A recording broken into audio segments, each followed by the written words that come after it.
Such a perfect devotee offers respects to every living entity because he is under the firm conviction that the Supreme Personality of Godhead has entered the body of every living entity as the supersoul or controller. Purport by Srila Prabhupada.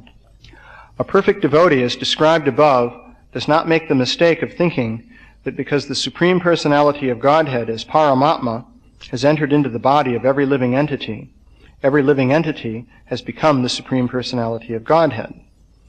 This is foolishness. Suppose a person enters into a room. That does not mean that the room has become that person. Similarly, that the Supreme Lord has entered into each of the 8,400,000 particular types of material bodies does not mean that each of these bodies has become the Supreme Lord. Because the Supreme Lord is present, however, a pure devotee accepts each body as the temple of the Lord. And since the devotee offers respect to such temples in full knowledge, he gives respect to every living entity in relationship with the Lord. Mayavadi philosophers wrongly think that because the Supreme Person has entered into the body of a poor man, the Supreme Lord has become Daridra Narayan, or Poor Narayan. These are all blasphemous statements of atheists and non-devotees. So, actually, if we really do believe that the Supreme Personality of Godhead is personally present within the body of every living being, then we should certainly have respect for every living being. After all, if God is there within that body, then that body must be something important. How can you fail to show proper respect? Yet even though one may theoretically believe this, there's a tendency to forget it under appropriate circumstances. In any case, it is stated here that the Supersoul is present within the body of every living entity. In particular, the word Ishvara is used to refer to the Supersoul. The actual fact is that the activities of the body of the living entity are actually directed by the Supersoul. It is stated in Bhagavad Gita that the individual living entity is riding on the body, which is compared to a machine made of material energy, yantra rudani maya ya. And the Supersoul is like the driver of that machine. If you think of the machine as an automobile or something like that. The individual living entity is like the passenger. So actually the activities of the body are under the control of the Supersoul. This has quite a number of implications. The one important implication is in regard to modern scientific thinking, is that the body is not strictly following the laws of physics. This is of some importance because there will be people who will try to say that everything in nature follows the laws of physics, and these are the laws of God. So in that sense, everything in nature is following the directions of God. So they will say that this is a theistic view. But in actual fact, the body is not following certainly the laws of physics, because the laws of physics make no provision for the Supersoul to control the activities of the body. Unless you want to say that whatever happens according to the laws of physics is what the Supersoul directed the body to do. But that's certainly jugglery of words. In actual fact, however, the Supersoul directs the activities of the body in a very personal way. First of all, free will is also a reality. We do have free will. At the same time, we are conditioned by the modes of material nature. So therefore, this question of free will becomes a very delicate one if one wants to understand properly what's going on. Basically, the way things work is that we do have freedom of choice, but at the same time we are constrained by our choices. You can see that in the example of somebody who, let us say, decides to take a certain flight on an airplane. So up to the point that he gets on board the plane, he has the opportunity to make a decision as to whether to do that or not. But once he's on the plane, he can't change his decision, unless, of course, he wants to open the door of the plane and jump out, or something like that. And of course, that also would have some drastic consequences. Or another example, a person decides to jump off the top of a 20-story building. Once he's made the jump, then he actually is acting according to the laws of physics at that point, accelerating at approximately 32 feet per second squared. But he did have the choice. So we have choices, and because of that, we're responsible for our actions. It's also stated in Bhagavad Gita that Krishna does not take responsibility for anyone's actions, even though he's guiding the body as the supersoul.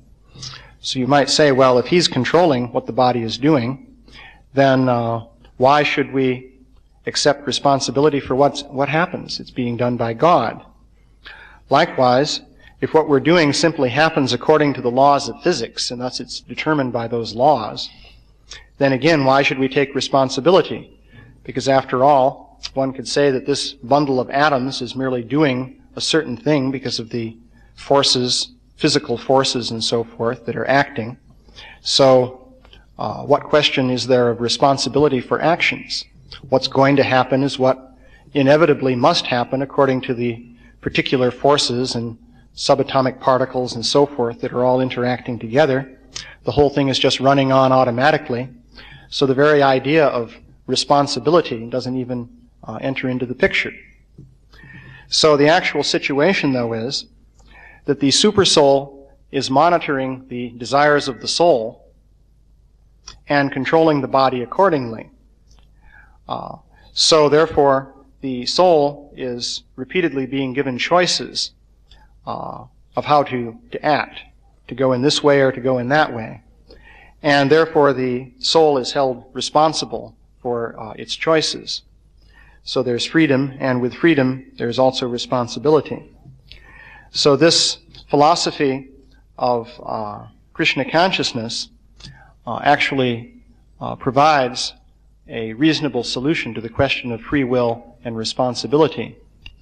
The modern scientific point of view doesn't enable one to resolve that question in any sort of satisfactory way, because there you're just a bunch of atoms and you're doing what the atoms do according to the atomic forces, and that's it.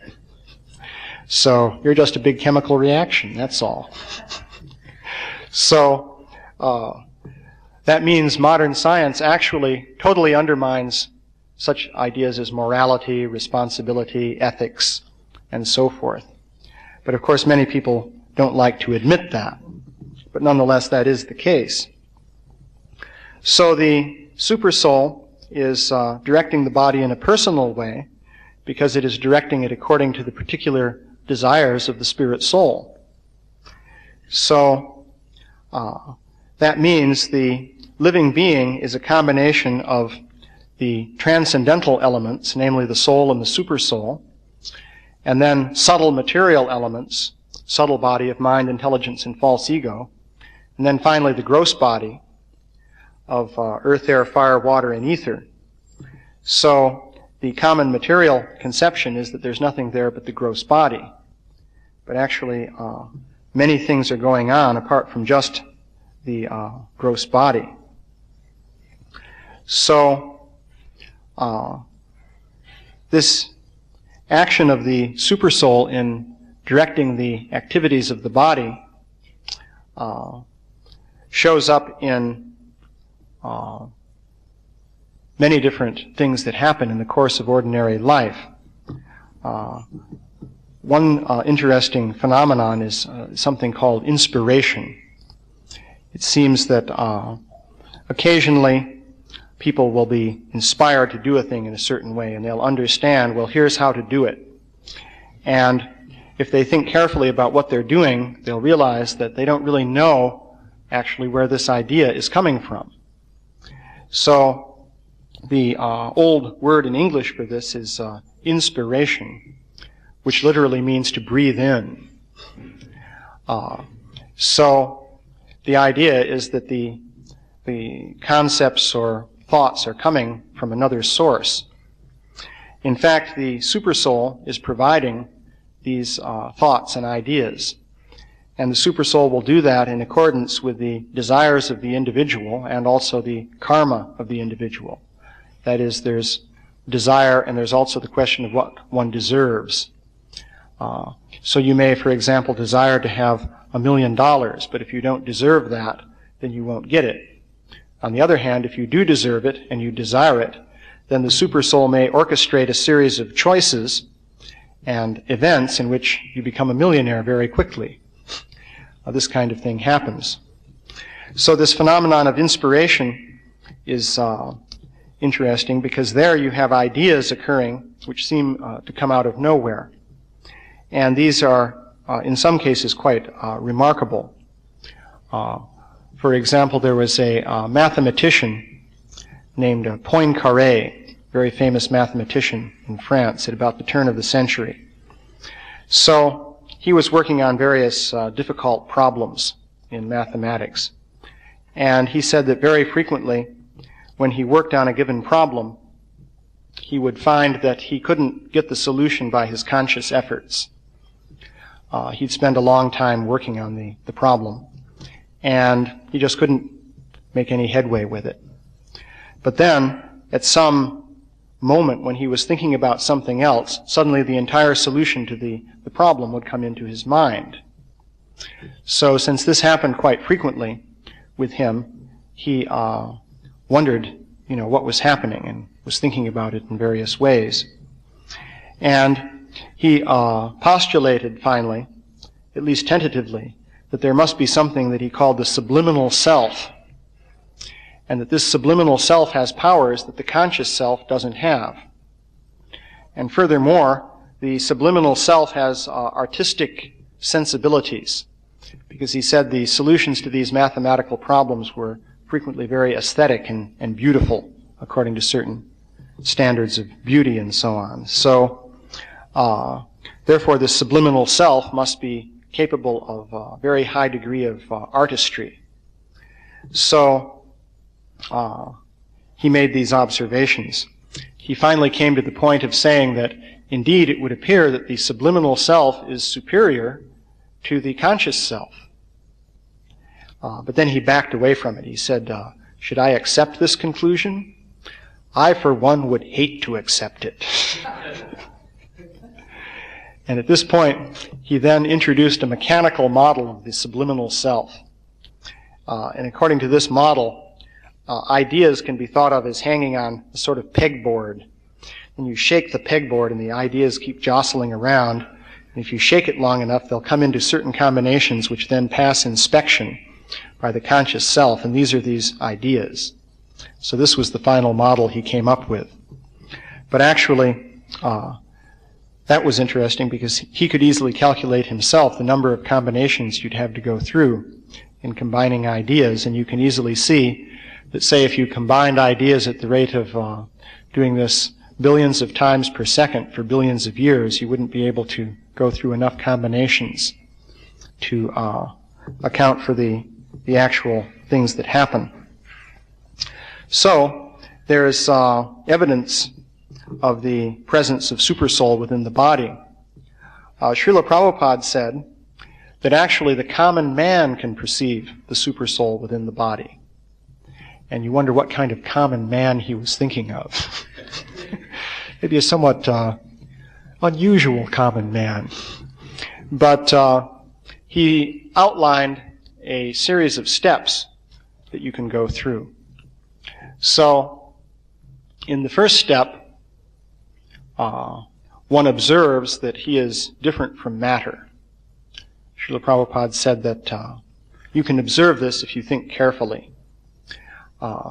You observe the activities of the body and the mind, and basically you have to discriminate between that and yourself. You yourself are the observer. Well, it's fairly easy to do this with the body because you can say, well, I'm not the hand. This is the familiar example. Seems pretty obvious. You're not your hand, you're not your foot. Some people may have trouble when it comes to saying you're not your head. Because obviously if the hand or the foot is cut off, you can continue to exist, but that's not true if your head is cut off. So there may be difficulties there. But still, you can say that just as you're not this hunk of flesh in this part, presumably you're not this hunk of flesh up here either. When it comes to the mind, it's a little bit more subtle, but you can analyze and distinguish between yourself and the thoughts that go through the mind. Because you can say, well, okay, this is a thought, so it's a particular entity. So that's not me because I'm observing this thought. And also one can see that one's thoughts in some cases tend to get out of control. So if the thoughts were really part of me, then in what sense would they be out of control? The fact that one sometimes even feels distress about one's thoughts being out of control suggests that the thoughts are something different from the observer who's perceiving those thoughts. So one can engage in a process of introspection and differentiate between the self and the mind and body. But this isn't a matter of logical proof, that is, that I stand before you and prove that you can do this, but actually each person has to do it within himself. It's a matter of introspection. But Srila Prabhupada said you can do this if you think very carefully. So then he said the next point is that when you have discriminated between yourself and the material body, then you must recognize that the material body is conditioned and controlled by the laws of nature. So then the next step is to see that there must be a controller of nature. And in fact, this controller is looking after the individual just as a father might look after a child. Because, in fact, material nature, acting according to its laws, is in fact doing things in such a way as to satisfy the desires of the individual and convey to the individual proper ideas about how to act and how not to act and so forth. And so Srila Prabhupada said that then on this basis you can recognize that the supersoul must exist and must be directing the body. And he said that if a person becomes disconnected from the direction being given by the supersoul, then he's a deranged man. He's crazy. So what it amounts to then, well, of course, one common statement for this direction of the supersoul is that that is the voice of conscience. In other words, that which gives you good advice as to what to do from moment to moment. This is actually a very real thing. So, if one thinks very carefully, one can perceive the presence of the supersoul within the body. And one can see that the supersoul is active even in the matter of ordinary decision making. The example I gave of the mathematician is one in which unusual things happen. And there are lots of other examples like that. Another interesting example is Mozart, who testified that complete symphonies would spring into his head instantaneously. He made this claim. That is, the whole thing would be there all at once. He wouldn't have to wait 45 minutes for it to play from beginning to end, but he would perceive the entire thing at once, and he would then be able to start writing it down. And in fact, apparently he would do this. He would sit and write like anything, and the result would be a complete finished piece of music that then became famous. So he was at one point commenting on how this happened, and he said that he had nothing to do with it. These things just came to him, and he thought they were coming from God. In fact, he was right. They are. So these are extreme examples. But even in the ordinary day-to-day process of decision-making, Srila Prabhupada said that if you think carefully, you can see how the supersoul is directing the activities of the body. He then went on to say that this level of understanding is just the beginning, because this would correspond ultimately to Paramatma realization if you carried this to the point of really understanding it, as opposed to just theoretically thinking about it as an argument.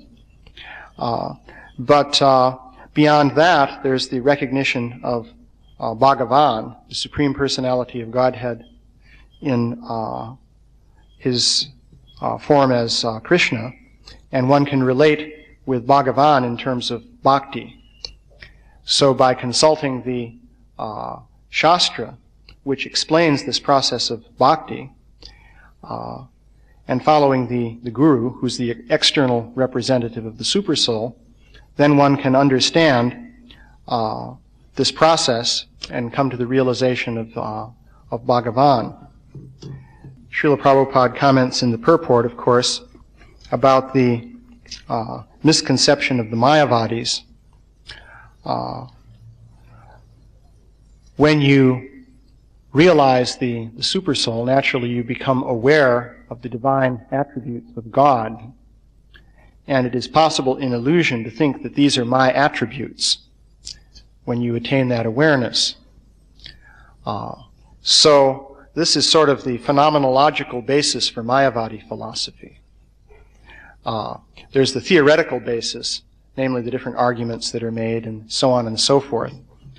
But the basis, phenomenological basis, would mean the basis in terms of what you actually perceive in experience. So it is possible for a yogi, or not necessarily even a yogi, but even an ordinary person, to come to a state of actually realizing the some of the divine attributes of the Supersoul who is present within the heart. And then if you make the mistake of thinking that that's me, then that leads to the Mayavadi philosophy. So Srila Prabhupada points out the error in that. And then, of course, one way of committing this error, one way to do it is to say that, well, it must mean that I'm God, therefore I'm very great. And the other way of doing it is to say it means that God must be very poor. And that's the Daridra Narayan concept.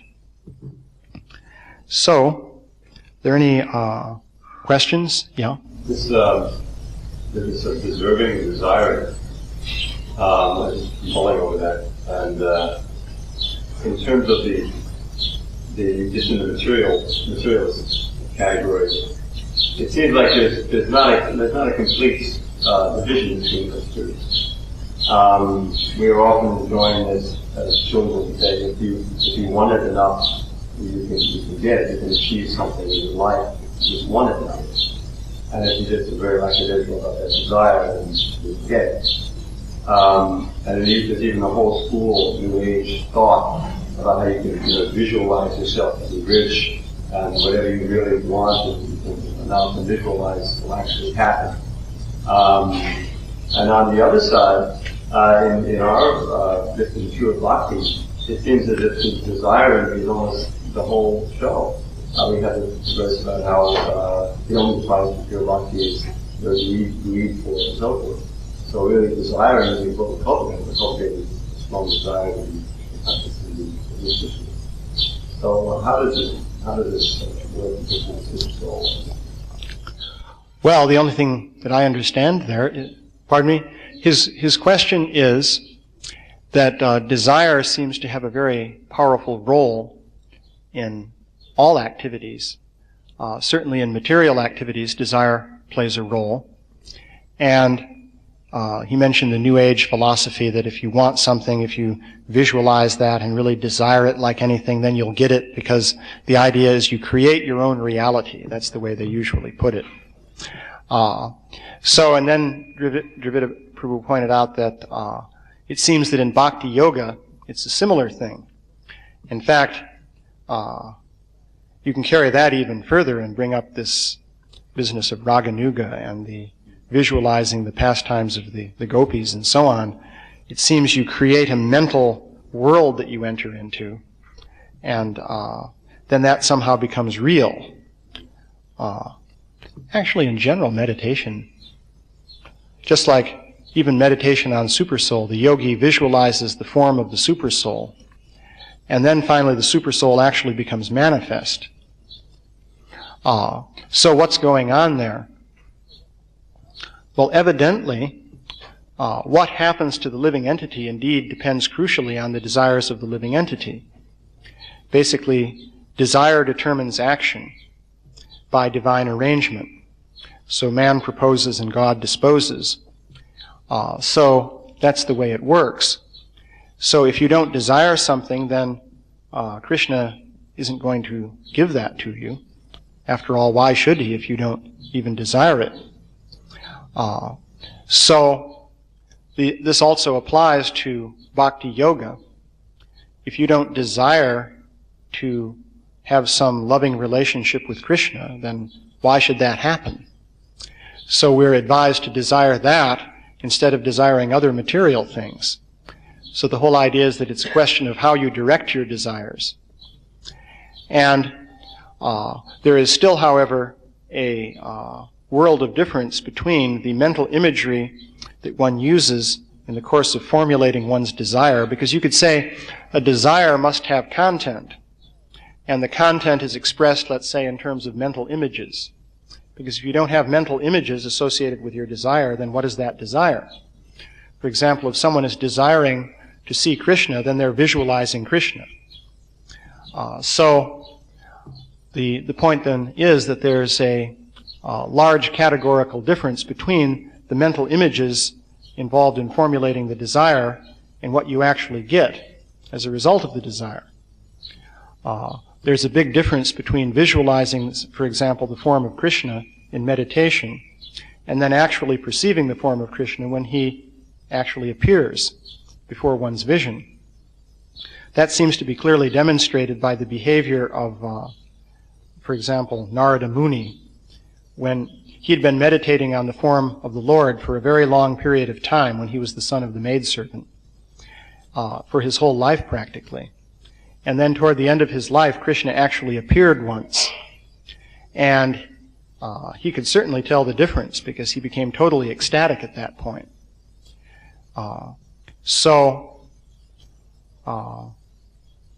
When Krishna actually appears, that's different from the imagery.